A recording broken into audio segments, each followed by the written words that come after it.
रही थी, बादल गरज रहा था, बिजली चमक रही थी। तो नदी किनारे गए तो नदी में लबालब पानी भरा हुआ। अब तो दिल के अरमासू में बहने लगा। लेकिन उधर से जब एक लाश दहाते हुए आ रहा था और उसी लाश पर चढ़ गए और ससुराल चले गए और लाश को भी ले गए, अपने पत्नी के पास गए तो किवारी ढकढकाया, लेकिन भरोसा नहीं हो रहा था रत्नावली के मेरे जीवन साथी बरसात में आएंगे। लेकिन तो भी कहे सुने किसी प्रकार से सांप के द्वारा खिड़कियों को अंदर गए। जाने के बाद अपनी तृष्णा को उपयोग करना चाहे। रत्नावली क्रोधित हो गई, चलिए स्नान कीजिए, मैं खाना बनाती हूँ, खाइए, मैं आपकी पत्नी हूँ, आप मेरे पति है, इसमें क्या। लेकिन इसी बात पर ज्यादा तंग किए तो रत्नावली बोली, तुलसीदास जी, मेरे इस हार मांस के शरीर के प्रति इतना दीवाना है, उसका 10% परमपिता परमेश्वर भगवान के प्रति अगर आपका मन स्वभाव रहता तो अहोभाग हो जाता। उसी समय तुलसीदास वो बैक हो गए और लौटने लगे। अब रत्नावली मनाती रही, अब के कहा बगैर रूठे सजना के मनाऊ कैसे, लेकिन फिर भी का तीर कमान से मुख से बात शरीर प्राण से निकल कर वापस न आवेला। तो वही हुआ, तुलसीदास लौट गए और वहां अपना काशी में अपना मठ मंदिर पर रहने लगे और कमंडल में सब दिन पूजा पाठ करते थे। जो पानी बन जाता था, एक बैर का पेड़ था, उस पर पटाते थे। बैर के पेड़ पर एक भूतनी रहती थी। एक दिन भूतनी खुश होकर बोली, ए तुलसीदास, मुझे वरदान मांगो। तू करे, तू भूतनी तुमसे क्या वरदान? अरे मांग कर देखो ना। हाँ, वादा तो वादा। ठीक है, वरदान मांगे कि मुझे भगवान श्री राम जी से दर्शन करा दीजिए। भूतनी बोले, रे बेवकूफ, उल्लू का पट्टा, अगर तुझे मुझे भगवान से दर्शन कराने की क्षमता हमें होती तो मैं भूतनीय रहती क्या? तो तुलसीदास कहे, वादा किया तो निभाना पड़ेगा। इसीलिए ना मैं नहीं मांग रहा था, आपने कहा कि मांगिए।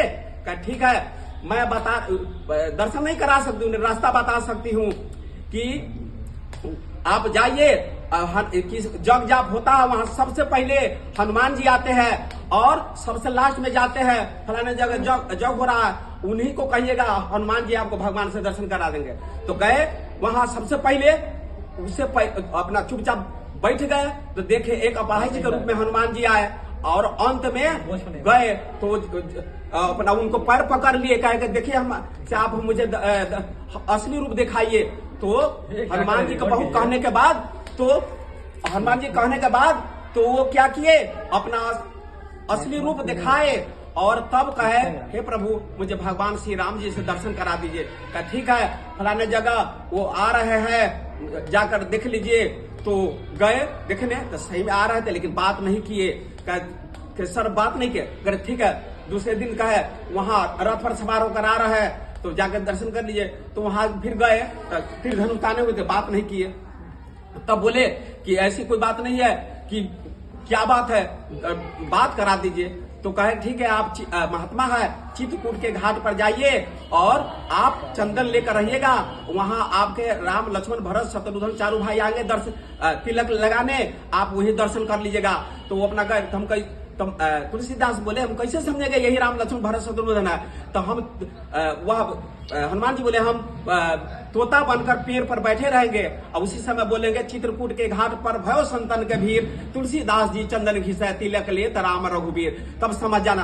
तो वही बोले, जब राम लक्ष्मण भरत शत्रुघ्न आए तो इसके बाद तब वो चित्रकूट के ऊपर सुगा बनकर बैठे थे, तो बोले तो चारों भाई के चंदन किए और पैर छान कर बोलने लगे, प्रभु आपसे दर्शन आप दीजिए, आपके अवभाग हो गया।